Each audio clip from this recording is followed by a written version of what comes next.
Hola, ¿cómo te va? Te saluda Concepción Castellanos. Con mucho gusto de estar de nuevo aquí contigo. Mira, tengo que contarte, te quiero contar en este video que la historia, ¿no? De cómo se dio este video en estos días anteriores llegó a mí de nuevo. Es un video que se hizo en el 2009, creo yo, 2008, 2009. Y cuando lo vi de nuevo, lo escuché con mucha atención y es tan actual, tan actual todas las cosas que Drunvalo está diciendo ahí, cosas que pensábamos que pasarían en el 2012, pues están pasando ahorita, ¿no? Habla ahí de muchas cosas muy interesantes. Quise hacer esta pequeña introducción para invitarte a que veas el resto del video y contarte un poquito de la historia, de cómo se hizo este video. Verás al final, cuando todo el video termina, en los créditos de cámara y director y asistente y todo eso, que se dan unos agradecimientos, y entre esos agradecimientos me hacen el honor de mencionarme a mí, y debido a que pues les facilité yo parte del proceso de realizar este video.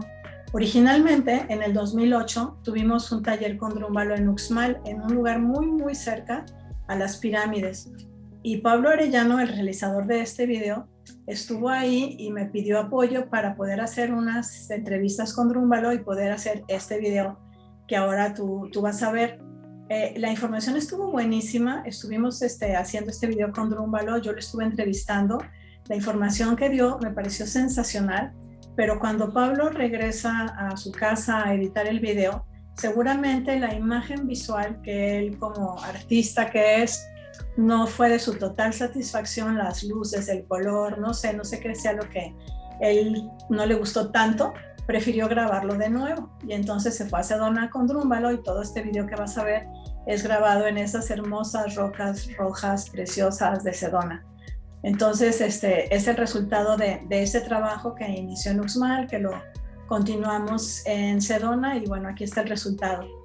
En la última parte del video, Drunvalo da las pistas de cómo salir de toda esta situación en la que como planeta Tierra estamos nosotros junto con este gran espíritu de Gaia, estamos nosotros transitando en este proceso de evolución con Gaia y nos da las pistas de cuáles las claves que él ha encontrado que son importantísimas y necesarias para pasar, ¿no? Y como él dice, es una de las formas, no es la única forma, es una de las formas que él comparte y que los que compartimos estas enseñanzas del corazón las compartimos también con personas de todo el mundo. Entonces da ciertas claves, que es esta vibración de este espacio del corazón a donde hay que aprender cómo movernos, habla de la conexión con la Madre Tierra y con el Padre Sol, que es la meditación de la unidad, digamos, y habla de una cierta forma de activar la pineal, la glándula pineal y el chakra pineal y ciertos rayos de luz que están alrededor de la cabeza, que él aprendió con muchos grupos indígenas del mundo durante muchos años, y todas estas pistas las agrupa él y las pone en este taller que lo compartimos, como en la actualidad es el taller de Corazón Iluminado, es en donde hemos reunido toda esta información completa para lograr aprender estas formas, estas fórmulas, estas claves para transitar con Gaia, con la Tierra, en esta época de ascensión, en este periodo de ascensión. Entonces te dejo con Drunvalo. A partir de ahora es un video un poco largo, pero cada minuto lo vale. Cada minuto de información que aquí Drunvalo te platica, vale la pena que lo escuches. Date tu tiempo, vete a un lugar tranquilo, relajado, así como estoy yo en este lugar en la naturaleza, que aunque es un fondo virtual, está muy cerquita de mi casa, salgo, camino y ya llego a ese bosque. Entonces, tómate un rato, te invito para que veas con tranquilidad este video. Si te quedan dudas, estoy disponible para ti. Yo estuve muchísimos años muy cerca de Drunvalo, caminé con él, todo lo que él cuenta en el libro de la Serpiente de Luz, todos esos viajes y ceremonias con los mayas, con los maoris y waitajas en Nueva Zelanda, en la isla de Pascua con los Rapa Nuis, con los mayas en Guatemala también, etcétera, etcétera. Pues ahí estuve yo viviendo de cerquita todas estas ceremonias para activar la red crística de la Tierra, ¿no? La red de conciencia de la Tierra. Entonces, con mucho gusto te cuento todas estas historias. Es parte del material que yo comparto en el taller Corazón Iluminado, no solo las historias, sino a las enseñanzas, ¿no? Las enseñanzas que nos dan estos pueblos antiguos, estos pueblos ancestrales, sobre el corazón, sobre la importancia de estar viviendo en el corazón, de mover nuestra conciencia a nuestro corazón. Todo esto lo integro en este curso del Corazón Iluminado. Bueno, ya no te quiero entretener más, quiero dejarte con Drunvalo aquí a continuación, que lo disfrutes y te leo en los comentarios. Muchas bendiciones. Concepción Castellanos, desde México, te saluda.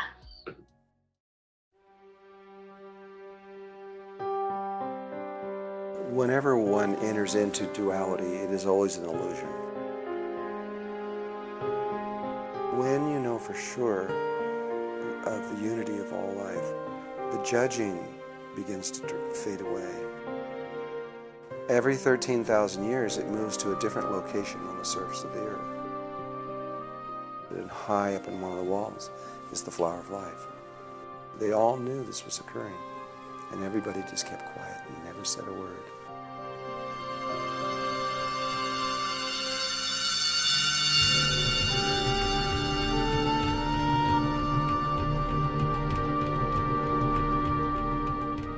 There is a way that if you are connected to Mother Earth and Father Sky, you can just stand there and not even be concerned. And so Melchizedek consciousness is back on this earth, helping to find ways to get every last single person through to the next level of existence. And there has never, ever been a time when we haven't found a way.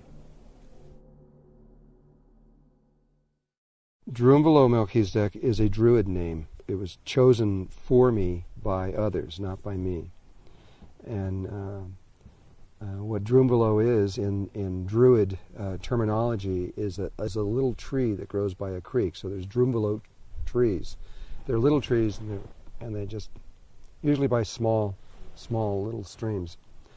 But Melchizedek is also Druid. The Druids felt that Melchizedek was one of their most important aspects, and that they felt that Melchizedek lived in the center of the earth. This ties into many of the indigenous philosophies around the world. But on a bigger level, what it is that when this universe was created, and at this point I'm using words, and you can't really use words to talk about what I'm talking about. And so it's limited, and you must understand that there are no words that can really truly describe what I'm about to say. So this is an approximation. But when this universe was created, it was created in such a way that God decided to step into the creation and experience it directly in a different kind of way than God had before. And when God stepped into this, and there was nothing, there was no planets, there was no stars, there was absolutely nothing. In fact, it was the void, which science now calls 0 point. It is the vacuum with nothing in it whatsoever. So there was nothing. And but when God stepped into it, the vibratory frequency of the name of God stepping into it is called Melchizedek. It's a vibratory frequency. And then the instant later, and there is a time sequence, the Christ was created. And Melchizedek and Christ are intimately connected together.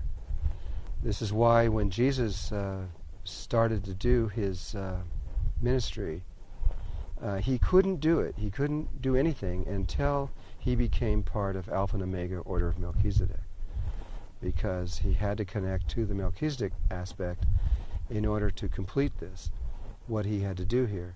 But the moment that the Christ was created, a third component was created, that which is both the Melchizedek and the Christ, and that we have no name for on earth, but the Hindus call it the Supreme Personality. It is that which is greater than both, or the summation of both the Melchizedek and the Christ together. And so there was this trinity, there's three aspects of things that almost instantaneously went bing, ding, ding, but there was an order. The Christ is the body. It is the physical aspect of all of creation. So the planets, the stars, the suns, the people, And everything that we can see and even everything we can't see, all of that is part of the Christ. It's the body of Christ. And so there were these evolutionary steps that began through the Christ, but from Melchizedek. And what happens is life, there's a cycle of evolution where the higher consciousness is dropping down lower and lower and lower into levels of consciousness that are being developed, and they keep, every time they develop them, they go lower and they go lower and they go lower. And where we are right now is as low as you can get. This is the bottom. And so there are Christ levels and Melchizedek levels that have gone all the way down to where we are now. And so they weren't involved in ascension, they were involved in descending.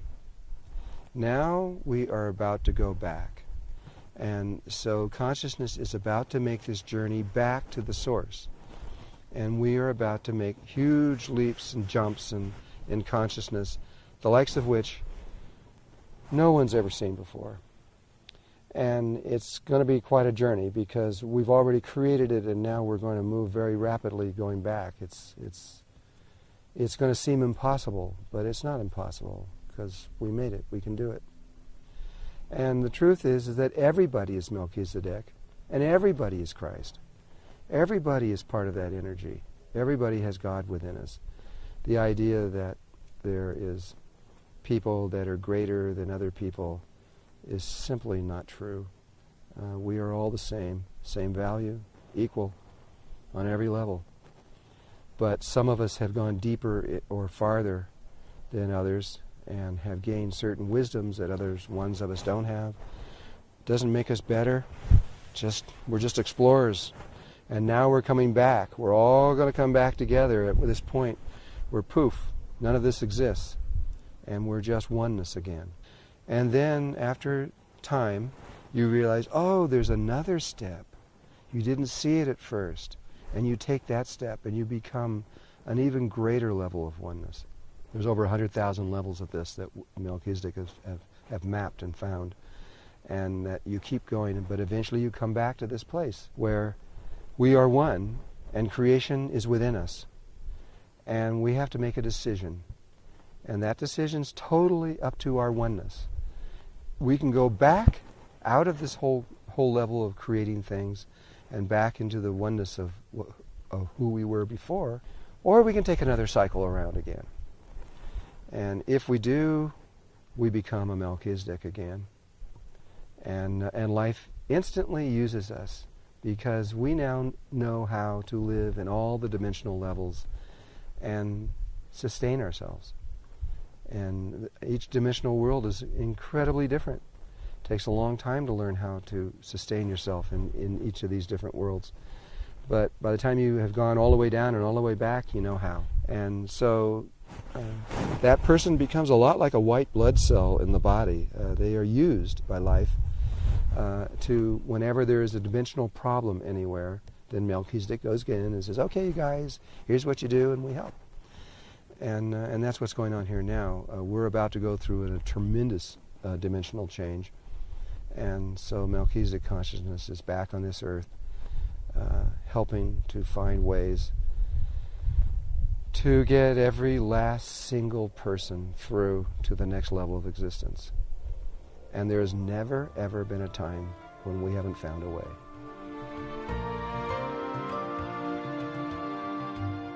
There's people from everywhere, and everybody here is into spiritual ideas and thoughts and meditation and yoga.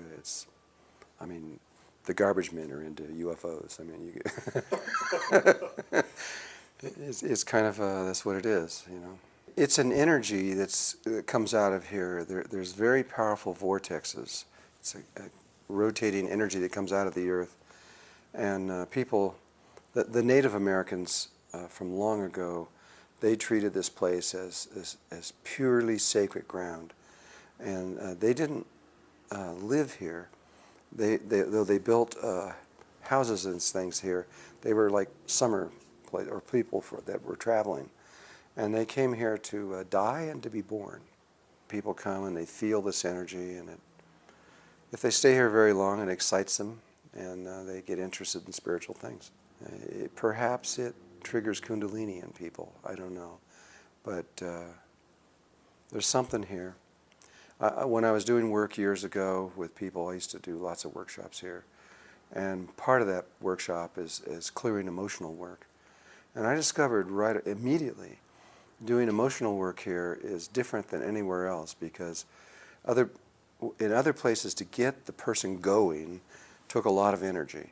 Here, you just give it a little push and they emotionally explode. They can't hold back. And it's the best place I've ever seen in the world to do emotional work.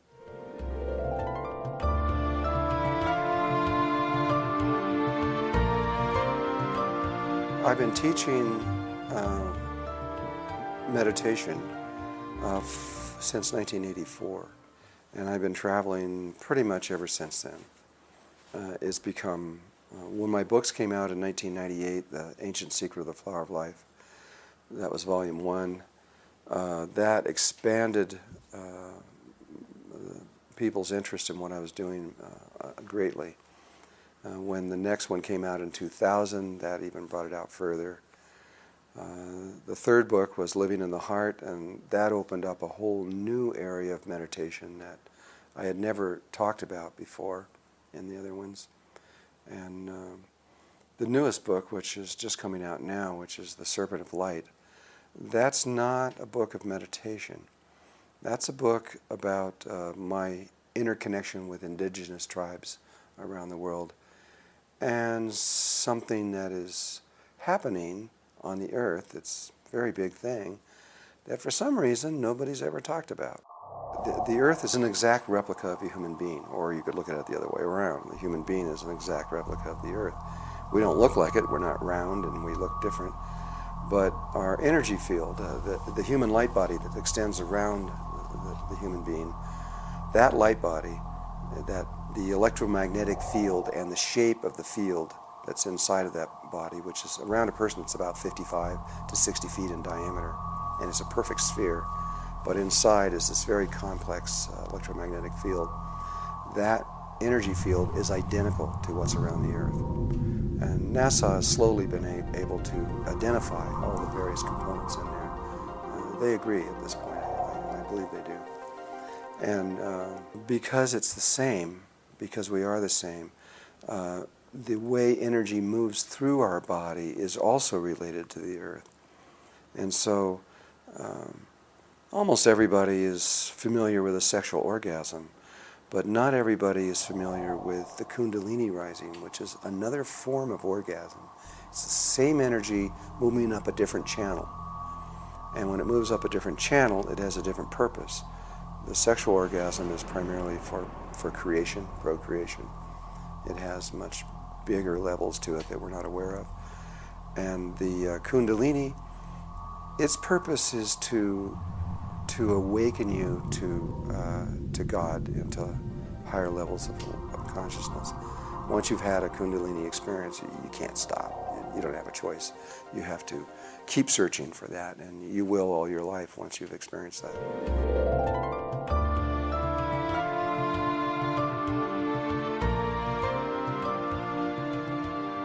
Well, that's what this book is about, the new book, The Serpent of Light. The Kundalini of the planet, from a human being, it comes from the base of the person and moves up their chakra system, and it moves like a snake. It moves in a sine wave signature as it moves up the body. And in the Earth, it comes from the center of the Earth, the very, very center of the Earth, which is the base chakra for the planet. And it comes up again in the same kind of way, and it comes up to the surface, and it links.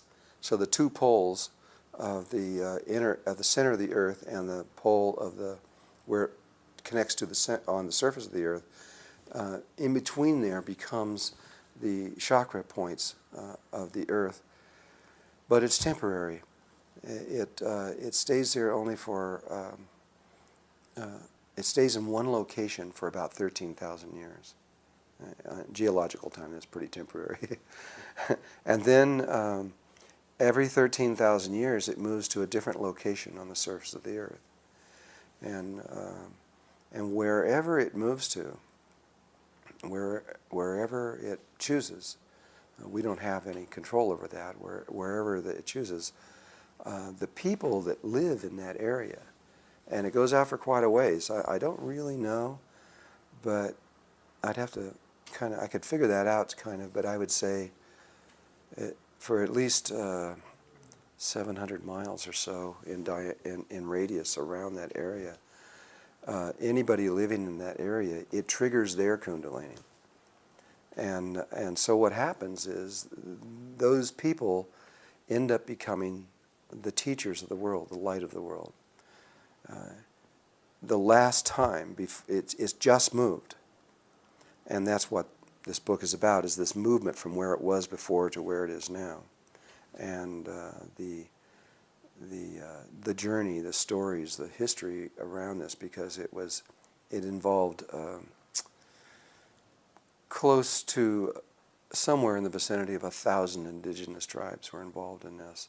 And so were the Tibetans and the Hindus deeply involved in this. They all knew this was occurring, and everybody just kept quiet and never said a word. It's incredible. Now that it is moved, and it's no longer where it was and where it is now, it's okay to talk about it now. It used to be in the western mountains of Tibet, and that is, and the serpent of light is the light of the world.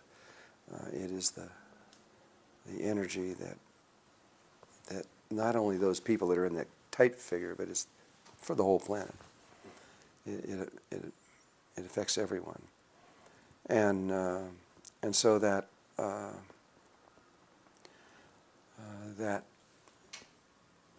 energy was there in the western mountains of Tibet, in a remote area where there has never ever been civilization that they know of ever, in very high up in the mountains, but down in a valley inside those mountains.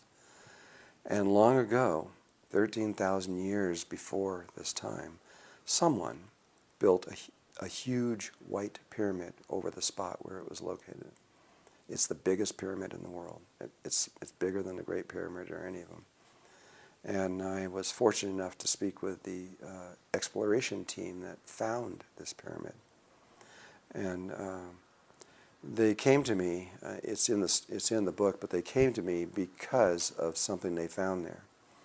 The pyramid, they said, it took them 6 months to get to it, and it's under snow the entire year.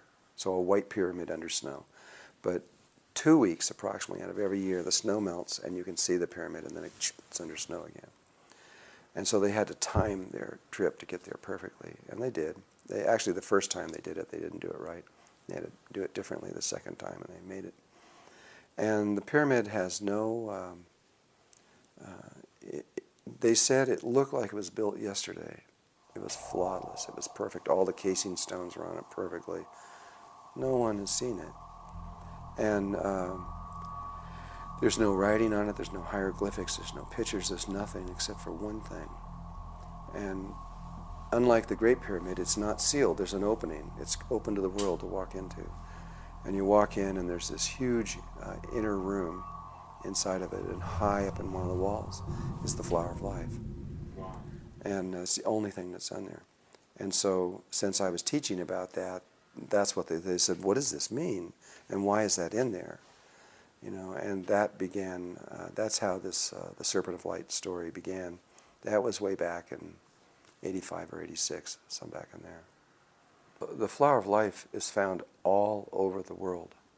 The Mayans knew about it here. It's at Chichen Itza, and it's at another location. They brought me down into a pyramid to show me there. But first place I found it was on a 6,000-year-old wall in Egypt, where the very first find. Well, I had already known about the Flower of Light before we found it anywhere, because the spheres of light, or the angels, had been teaching me for a long time on the sacred geometry and how it all worked. I mean, I remember when I was first month after meeting them, they had me create a little star tetrahedron, which I think is like this little thing right back here. And I made it out of 8 little triangles of cardboard, and I put it together, and I had it in my hand. They made me make it. And then they go, and I made it and said, well, okay, now what? I mean, this was like, what is this stupid little thing, you know? What is this, you know? And they were saying, well, it's really important. And so it took me a long time of studying of sacred geometry and understanding before I was able to get to the place to know what I know now. And eventually, the study of sacred geometry, no matter where you begin or who you are, I don't care what planet you're on or where, it doesn't make any difference.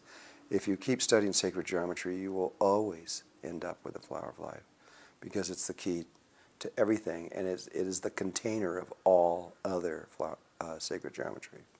It has everything in it.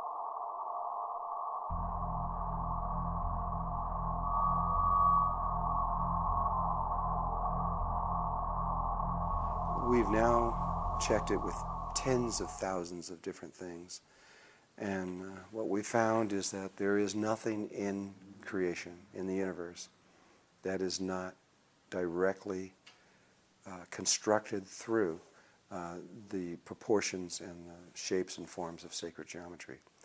Even things that you would never think were geometrical. You know, if you look at crystals and you look in there and you see the atoms and how they're all arranged, you say, well, okay, I can see that. Or if you look at viruses, every virus is a geometrical little polymer in one way or another, polyhedron. And there are, some things are obvious, some things are not obvious. You look at plants and they don't look very obvious.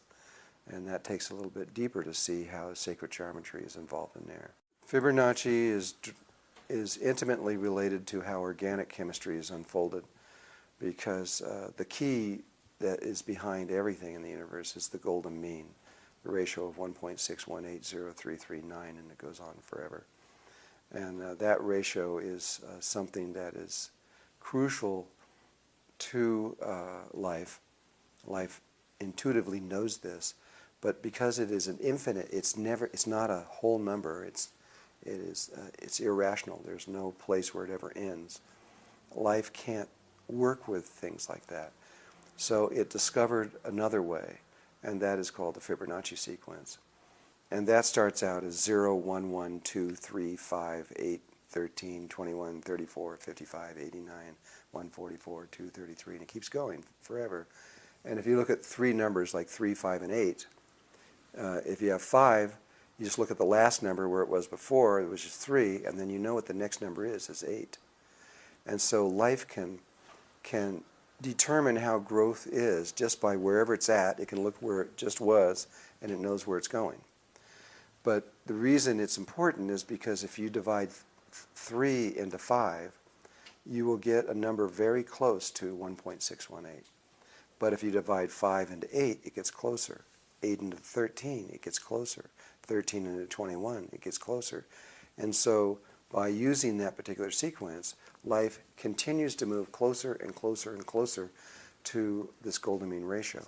But each time it makes a growth, it actually gets closer to the perfection of that number, because that last number it just was divided into what it is now is always closer than the set that it was before. It doesn't take very long. 13 into 21 is really close to the golden mean. If you divide 144 into 233, you're really close to it. And as things get farther out, they become so close that the human eye can't tell the difference.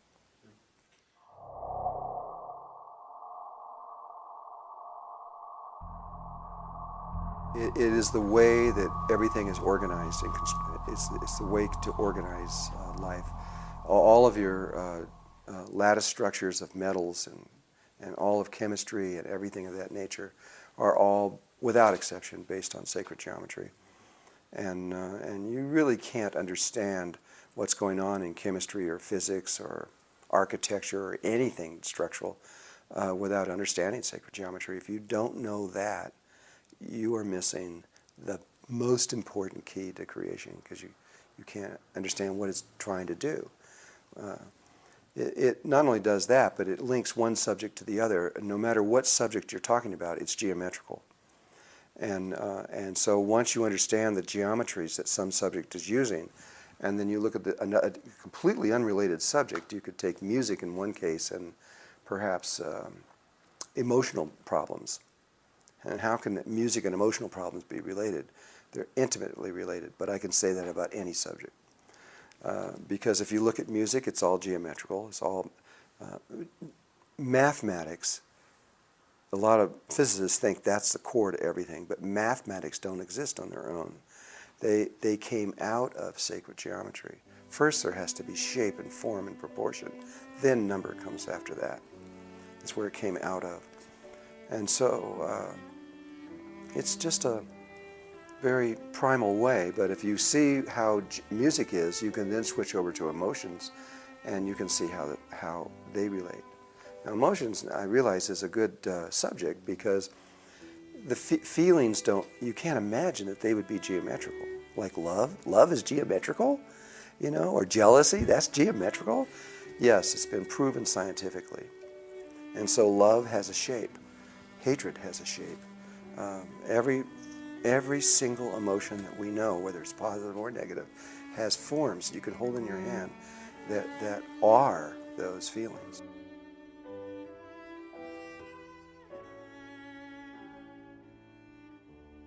I wasn't trying to prove anything to anybody at all in the world, just myself. And I wanted to make sure, before I went any further, that there was only one God. You know, different religions have, oh no, there's more than one, and each religion says, no, my God is the only one, yours is wrong. And that was what I was trying to do. I wanted to make sure that this was one coherent thought throughout everything. And by the study of that, at one point, it became very clear to me that there was a single mind that created the entire universe, a single thought. And it can be reduced down to a simple sphere. That's all it is. And the flower of life, which we showed you, is the relationship of how spheres can interlink. And when you get to 19 of these spheres, then the image pattern becomes such that things become very, very clear. But if you slowly work back through the geometry, you come up with that every single thing in existence is inside of a sphere. And there's another set of knowledge that is as old as this universe is. If you take 13 spheres that come out of the flower of life, there's a way you can pull them out. And those 13 spheres are called the fruit of life, is the name I gave to them, because there are 13 ways you can take male lines. I haven't said this. Female lines are curved. They're circular, zigzaggy. Anything that's a curve, that's female. Male lines are straight. And so if you take these 13 circles and you superimpose male lines over them, and there's 13 ways you can do that, they produce 13 different systems of knowledge that create all the finite, the little tiny details that are found throughout the universe. And once there was a point there where I got, no matter what we look at, no matter where we go or how we do it, it all comes back to this same pattern. And every single crystal, there's hundreds of thousands of crystals, but every single one of them comes down to the 5 platonic solids, which are one of the sets of the 13 sets of knowledge that comes out of the fruit of life. And so once I realized, okay, it was a single, whoever created the universe, it was one thought, one person, one mind. And when that happened, what we now know is that there's two sides of your mind. There's a left and right side. It's what's called the corpus callosum, links across. And when you know for certain that, I mean, every cell in your body knows that for certain, something happens to you, you change. It is a consciousness shift that takes place. I've seen it, I felt it and known it myself, and I've seen it in many people that have gone through this. At that point, your search for unity and of all life everywhere becomes far more focused because you know for certain. Duality is purely an illusion, and that illusion manifests itself in all kinds of ways around our life. and we think it's real. You know, we judge everything. That's good, this is bad, man, that's neutral, and we keep going through all these different things. Everything that happens to us, we're constantly have this little thing that's judging. When you know for sure of the unity of all life, the judging begins to fade away. You begin to realize that it is an illusion. And almost all these spiritual religions and systems that have been developed throughout the world are all aimed at breaking down that polarity, of finding a way where you can see the unity.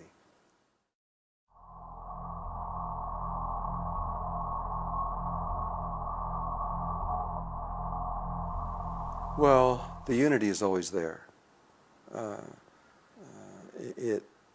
Whenever one enters into duality, it is always an illusion. It's a stage of consciousness. We've got consciousness levels themselves down to sacred geometry.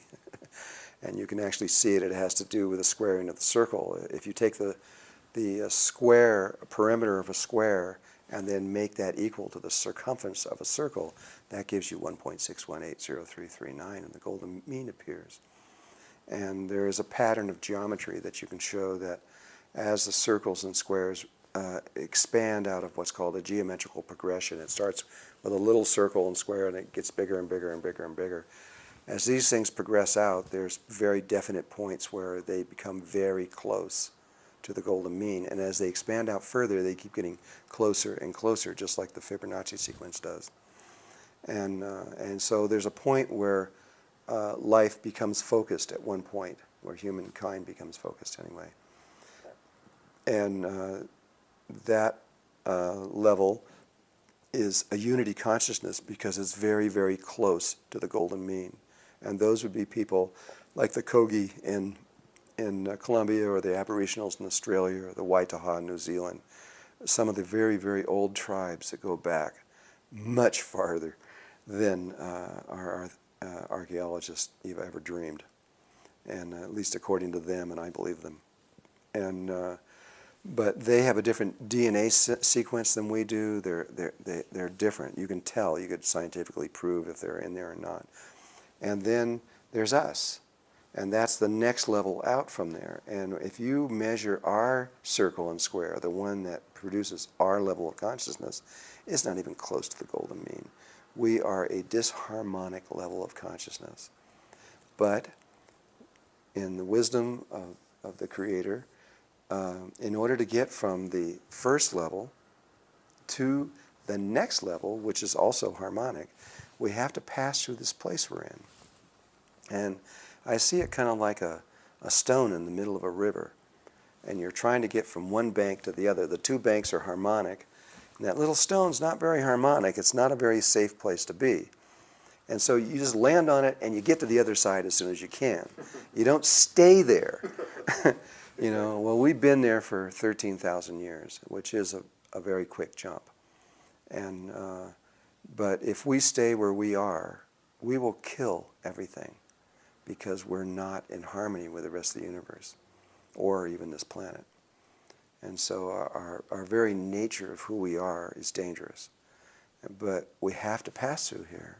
We have to be who we are. It's not wrong. It's not bad. It's just necessary.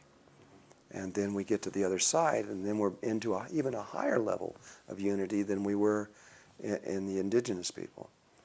And that is the goal of everything that is going on Earth right now.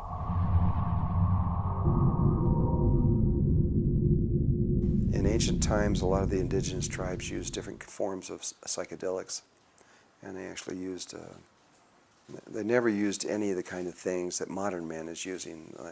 Those kind of drugs are bad for consciousness, because they make you go back down the other way.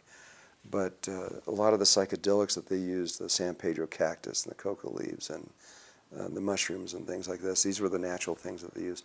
That was another way for them to begin to see that there was more in consciousness beyond it. Once they experienced it, they would search the rest of their life trying to find what that was about. In the world, there are many beautiful ways of meditation that will lead you into that. There's not just one pathway. I mean, I have been shown a pathway, which I teach, but that's not the only pathway. There are a lot of other ones that will work just as well. And so Tibetan Buddhism has their ideas, and Hinduism has lots of ideas.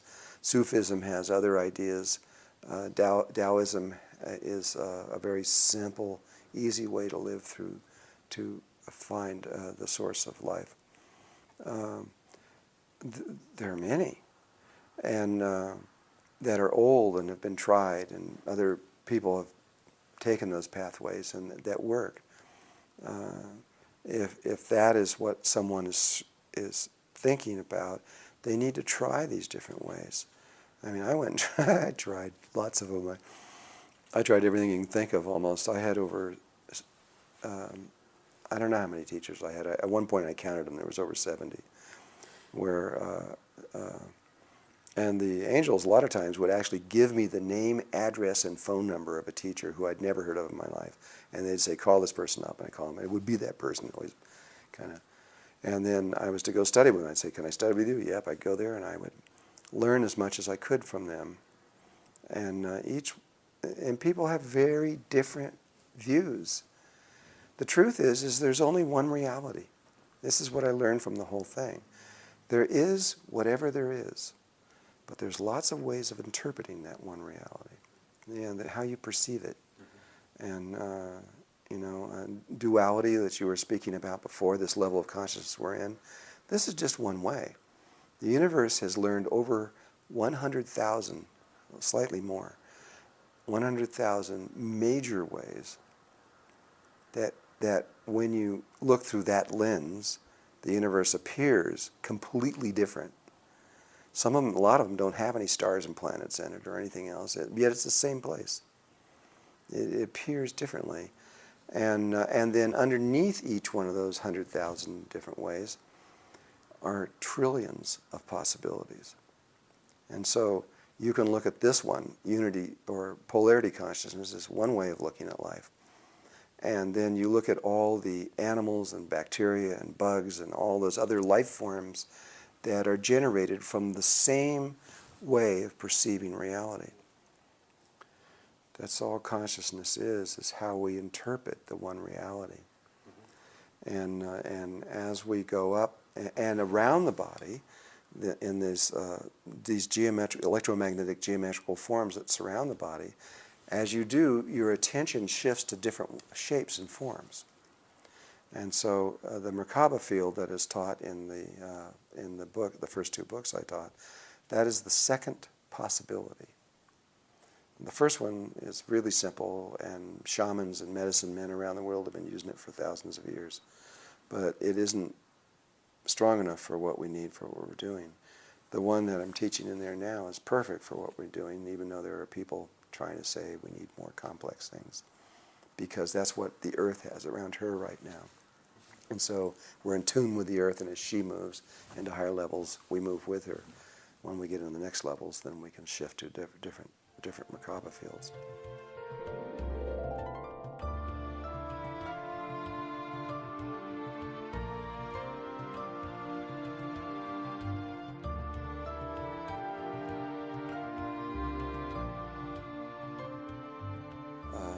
Global warming is connected to consciousness. And that would take a long time to explain, but everything that happens on the Earth, the angle, the axis of the Earth, and our orbit around the Earth, all these things affect how we interpret the one reality that we were talking about. Global warming is nothing new. Of course it's happened before. We've traced it back 240 million years. And there's been a cycle going on for a very long time. There's a man named Dr. John Hamaker. His work was significant, and that was in, I believe it was the late 60s or so when he presented that information to the world. Hardly anybody ever brings them up. But he went around to ancient lake beds all over the world and took core samples that were 6 inches in diameter and 11 feet deep, and he could see back into about 200 and something million years in these core samples. And they can just read this, and what they discovered was is that the ice ages have been very periodic. Basically, the ice ages are about 90,000 years long, and the warm periods are about 10,000. They actually range from about 8 to 12, but they're about 10,000 years long.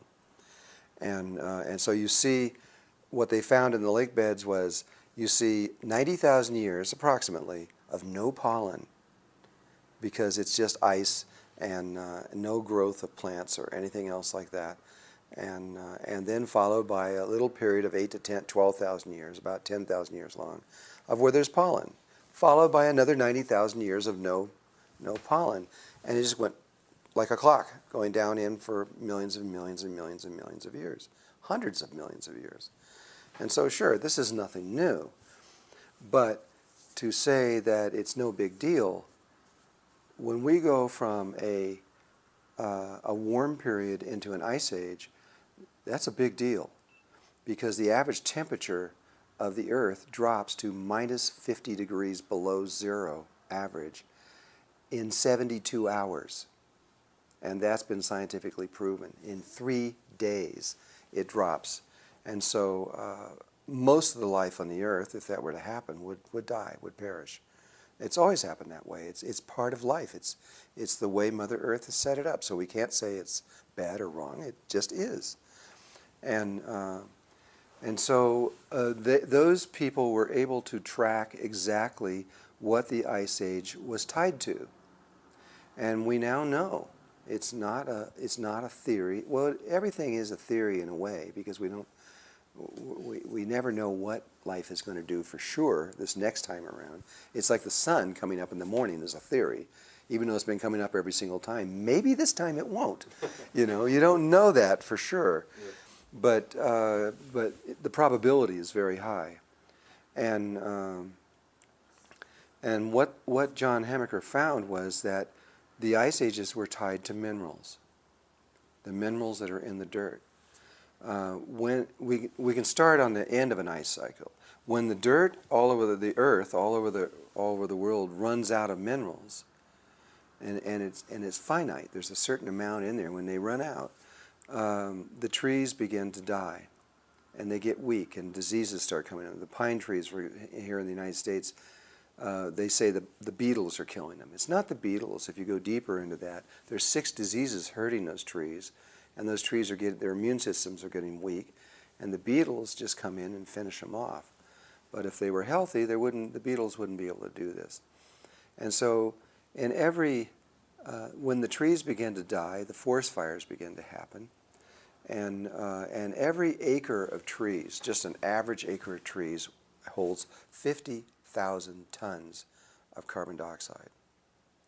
And so, when these forest fires go through millions of acres, it's releasing massive amounts of carbon dioxide into the air, which begins the greenhouse effect. So even if there was no people here on Earth at all, not any at all, this is still going to happen. And so the plant life holds all this massive amount of carbon dioxide. As it dies and as it burns and goes into there, it goes back into the atmosphere, and that begins the greenhouse effect. We just happen to be adding to it. We're accelerating it.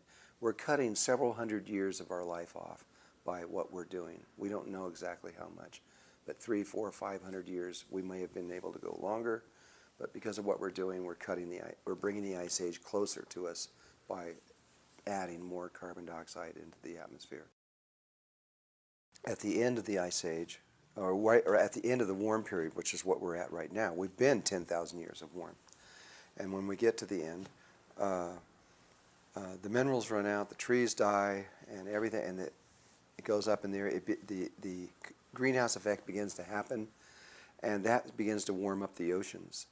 And right now, the oceans around the equator are like 86 degrees. That's not normal. They're very warm. That produces vast amounts of water. It goes in the air, tracks over, goes to the 2 poles, and begins to build the ice up. But at the same time, size. And so now there is another factor in this which Dr. John Hamaker didn't understand, and that is the ocean currents and how they hold the weather patterns, the patterns that we know, like in Germany they have a certain time when spring comes, and when certain days, and it's different all over the world. Sahara Desert doesn't get rain, but 13,000 years ago the Sahara Desert was a rainforest, and so things change. And why do they change? Because one of the reasons, not the only one, but one of the reasons is that these ocean currents change. We tend to think that the way the life has been on Earth for the last 150 years is the way it's kind of always been. But in fact, the climate that we're now living in is only 150 years old. That's it. Before that, we had an entirely different climate. And that was because the ocean currents in the 1300s slowed down in the Atlantic Ocean, causing what in history they call the Little Ice Age. And it was a temporary time of a drop in temperature because the ocean currents, which we'll explain in a minute, control these weather patterns, and it began to slow down. That causes, like in the United States, that causes the eastern seaboard to go extremely cold, and the west, where we are now, to go into a drought. And so you can begin to trace all kinds of things. When it went into the 1300s, by the 1770-something, when our country was, when George Washington was here, and you look at paintings of him going across the Delaware, you see these giant chunks of ice floating down the Delaware because we were in the middle of a mini ice age taking place. But it only lasted from 1300 to 1850. And then the currents kicked back in again, and we're back into a warm climate all over again. The Anasazi, which are another ancient group of people that lived here in the United States in the Four Corners area, they can't understand why they disappeared. They say, well, why did it look like they just left in a single day and disappeared? But they didn't tie the weather pattern breakdown at that time. And what happened was there were 46 years without a drop of rain in this area. And they had no choice. All the underground aquifers and everything else dried up, and they had to leave. We could see from the satellites and from the things that the ocean current, especially the Atlantic Ocean current, was slowing down dramatically and had reached a stage of slowdown that was equal to the way it was in the 1300s, meaning that we would be followed by at least a mini ice age very quickly after that. That would be devastating to Europe, because the only reason that they have a warm climate is because that current flows north with the heat from the equator and warms up that area.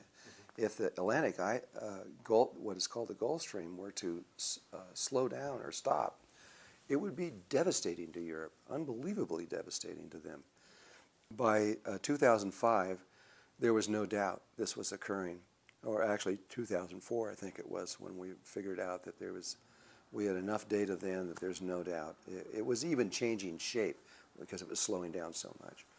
And I went on to German television, and I told them, you guys are in a lot of trouble, and you have to begin to plan. They became very angry with me. I got all kinds of hate mail and emails and everything else saying I was crazy, didn't know what I was talking about. But I got letters from Sir David King, who is the eminent scientist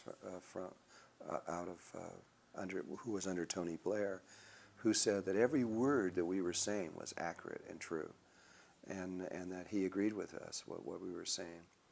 And Andrew Marshall out of the Pentagon, Bush didn't want him to talk about this stuff, but he did it anyway, and he published in February 7th of 2004, he published in, Fortune magazine, all the secret papers of the Pentagon about weather.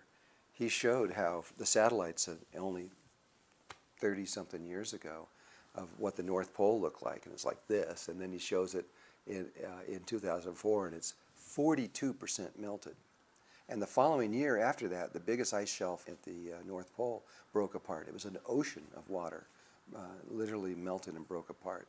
You see, as these minerals run out and they start causing the greenhouse effect and heating up the oceans, they start melting the poles. And when the poles start melting, The ice at both the North and the South Pole is fresh water, not salt water. And what drives these currents, the motor that drives these currents, is not heat, it's salt. And so if you look at the Atlantic current, it comes up by the equator, and it comes up to the surface, and it's like a hot river flowing on the surface that heads north. And it keeps going north until it gets way up by Greenland, up by where as far as it can go, and then it drops to the bottom. And what's dropping to the bottom is the salt. And that's what's pulling the water up. That's the motor, is this salt dropping. When it gets to the bottom, it runs along the bottom till it gets back to the north, and the heat rises back up, and then it comes back over the top.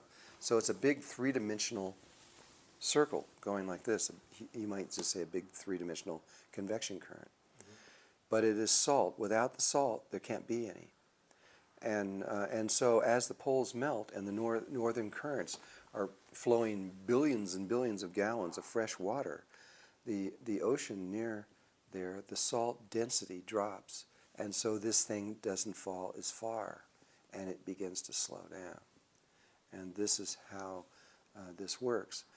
By May of 2005, I had alarmed Europe so deeply that they wanted to prove it, and England sent their submarines up to where these currents drop, and they actually measured them. They came back shocked to find that the currents had dropped by 80% of their normal flow.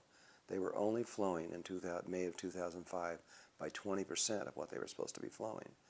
That triggered the entire European Union to come together and say, we're in trouble.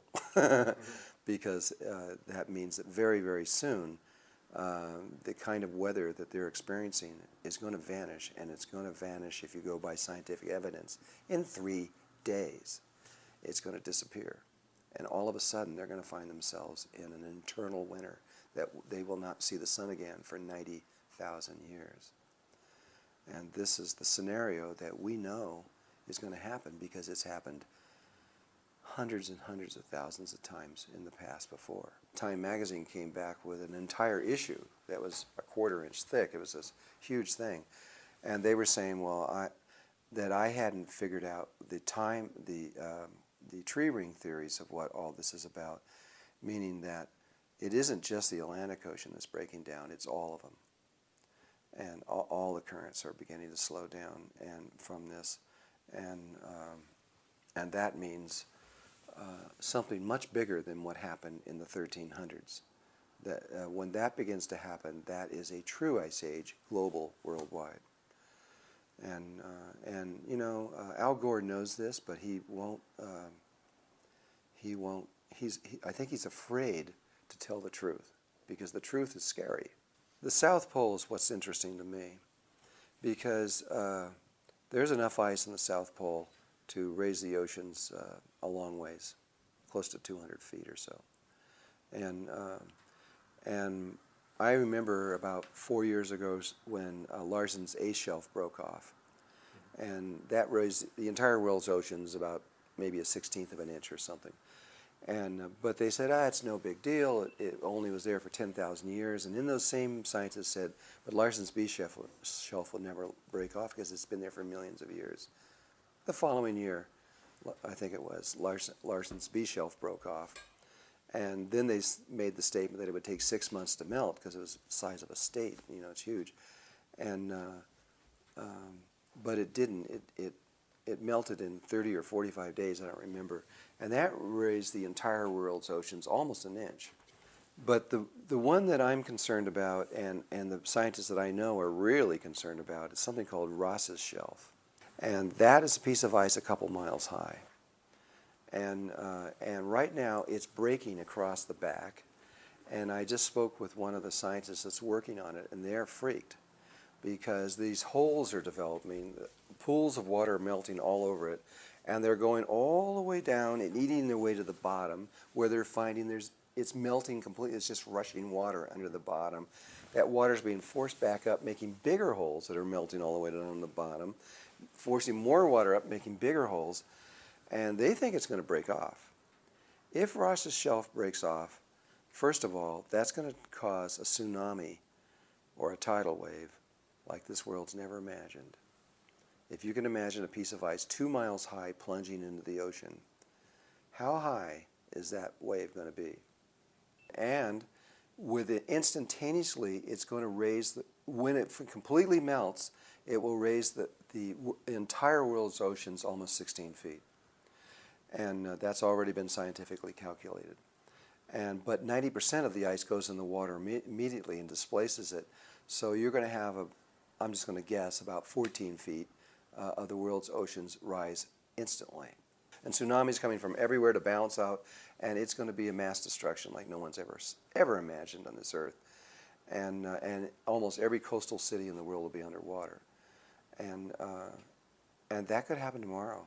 Seriously, it really could. They can't even measure the cracking anymore, because they used to put these cables across one side to the other side, and then when they broke, they knew that it was moving. But the ice shelf itself is melting 90 feet a year. So just to see if it's moving, they have to cut down 90 feet to put the cables, just to see 1 year's of growth, because they're going to melt down to that level by the next year. And so if that shelf goes, we're going to have a wake-up call. Find out what the world's scientists are saying. It's not just one man making this statement. But who doesn't want this? You got all your corporations, your oil companies, and all these big corporations. They don't want you they don't want to stop using oil. They don't want to go into alternative forms of energy and electricity, which we have. We can replace every single level, and I mean every single level of technology, with technologies that are clean and far better, that would do no harm to the earth at all. But you have to remember, even if humankind was not here, this is going to happen anyway.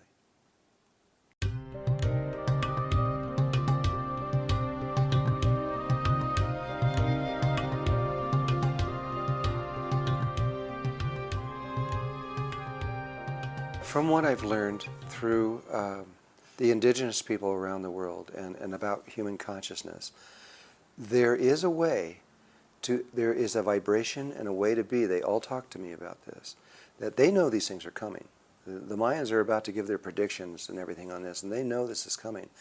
But there is a way that if you are connected to Mother Earth and Father Sky through your heart in a certain way, that they all are discussing with me, that you can just stand there and not even be concerned.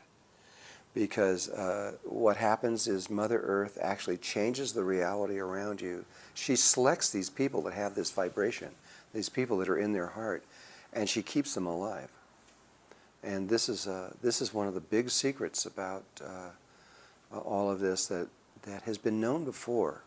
But people have been able to change the world around where they live based on their ability to stay within their heart.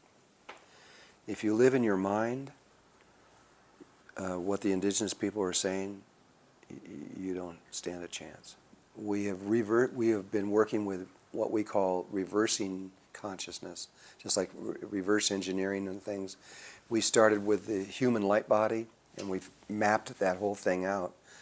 And then after that, we went into the internal brain structure of the pineal gland, the pituitary glands, the thalamus, etc., and how all of that works. And just as in most human beings, the Merkaba field, or the light body, is not working. It's like a seed. It's there, it's intact, but it's not actually functioning. Even when you activate it, there's still more to it, and it's not talked about in any of these books. This will be another book coming up that it took me a long time to understand this, and this is all indigenous people that taught me all this stuff. I mean, they know the inside of the brain better than most brain surgeons. It's amazing what they know about this stuff. There are 8 beams of light that come out of the head, or should come out of the head, if the head is healthy and functioning, just like the light body itself. If it's functioning, it begins to spin and do all these things. Well, these 8 beams of light are, on most people, have reduced to just this little colors that are around the head. They look like fog almost. But with a certain understanding, with a certain breathing and awareness that you do. These beams pop out, a sphere of light forms around the head, and you begin to glow, and you can scientifically see it. And that is a part of how this outer world was created. There's a connection through all of this. There's 3 different glands and 3 chakras that have to be aligned, and when they are, and when they're functioning together, what is called your third eye opens up, and it is prepared to receive something from somewhere else in your body, which we now know is the heart itself. And hidden deep inside the heart is a little tiny space that Stanford, through heart math, is mapping and trying to describe scientifically what it is, where creation takes place. And this is where all these stars and planets, if you go back into a book called the Upanishads, 6,000 years old, it's 108 people that went into their heart and went from their mind back into their heart. And when they got in there, they just wrote about their experiences. That's all it is. But in there, they all talk about how when you go inside the heart and you're not in your brain at all, you're in your heart, and you look around, you open up, and there's the stars. All of them, exactly as they are here. There's the belt of Orion, the whole thing, just like the same feeling of depth of space, the same everything. And it's almost like the human body duplicated this reality. But what we now know, and what the ancient teachings all say, is that that's where it was originally created. And from that image of the stars and planets and the earth included, that image was transmitted along toroidal lines of energy that Stanford has found. This is a toroidal field. It is unique. As you can see, these different colors will come through and fold on itself. So this can not only turn this way, but simultaneously it can be rotating this way while it's doing this. There is no other shape in existence that can do this. This is completely unique. It's the first shape that comes out of creation. But this shape is around the human body, and it comes out of the heart. And it's a big one, and it's 8 to 10 feet in diameter. And then inside is a smaller one that's about this big, that's around here. And they know it comes out of the heart. Well, along the lines of this inner one here, the image that comes from the heart comes up along these lines, comes to these tubes of light that are out of your head in a very specific order, and receives them. They come into this pattern in here.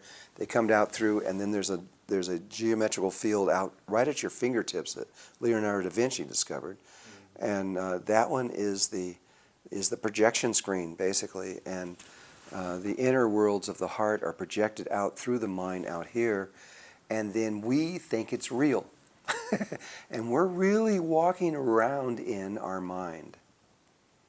It's not really real. It's an illusion. And they've said this for 6,000 years. In Hindu, it's called Maya, which is illusion, which actually means not true. And the ancient teachers and enlightened ones from a long time ago knew this. And this is how creation takes place.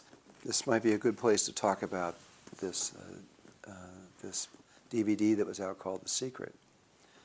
And The Secret is how to create through the mind, how you can actually create something.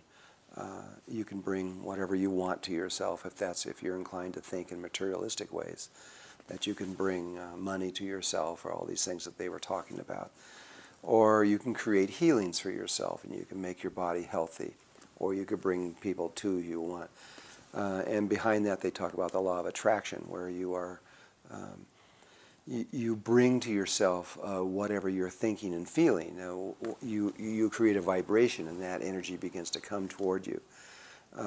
Sure, this is all true, but that's assuming that what is out here is the source of creation and is real.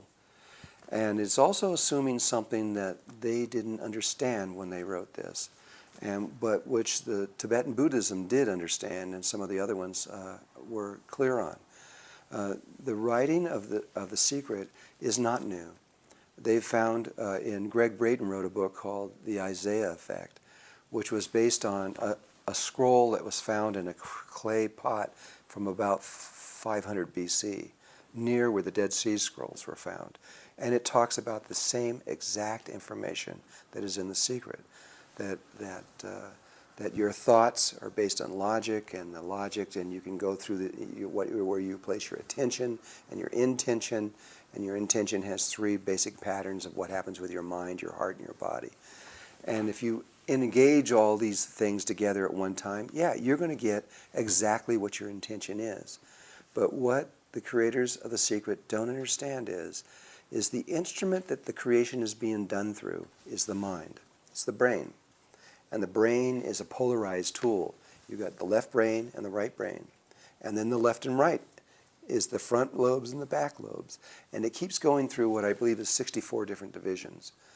The same 64 divisions of the 64 codons that are in the human DNA.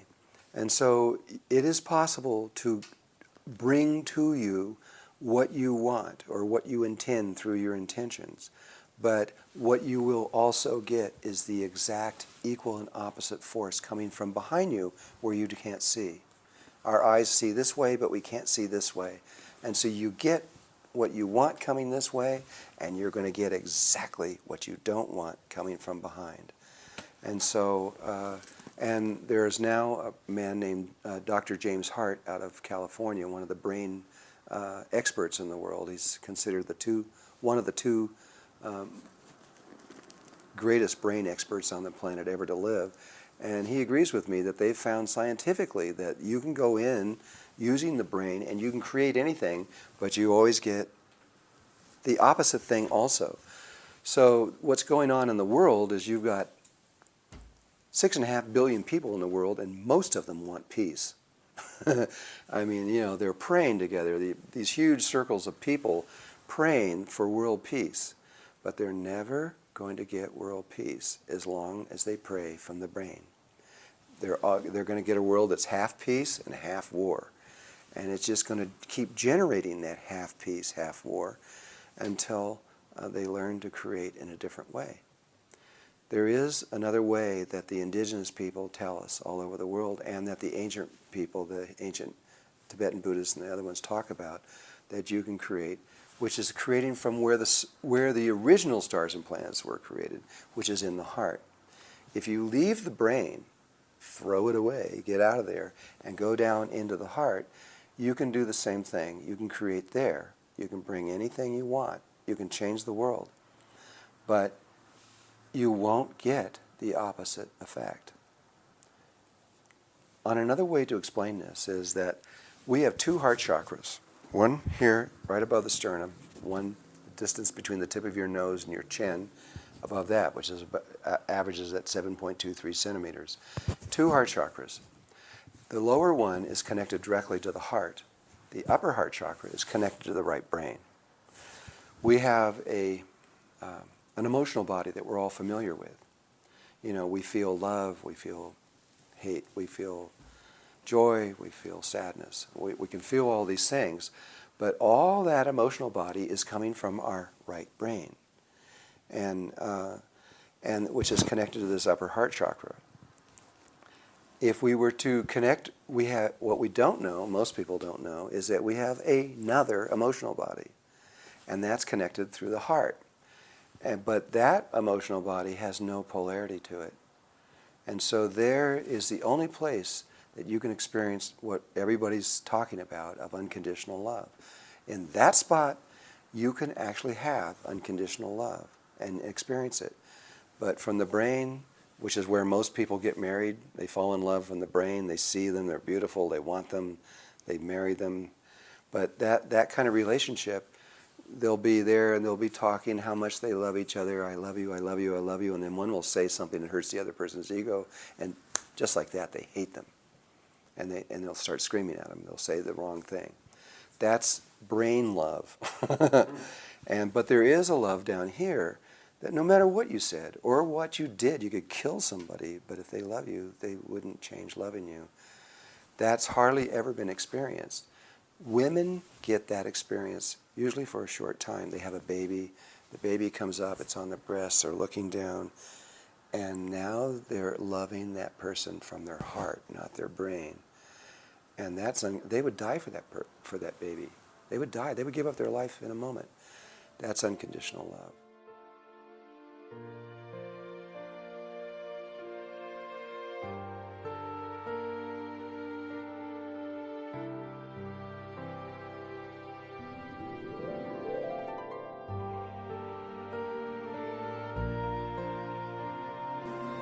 Well, in the last of this talk that we're having, I'd like to talk about this time that we're living in.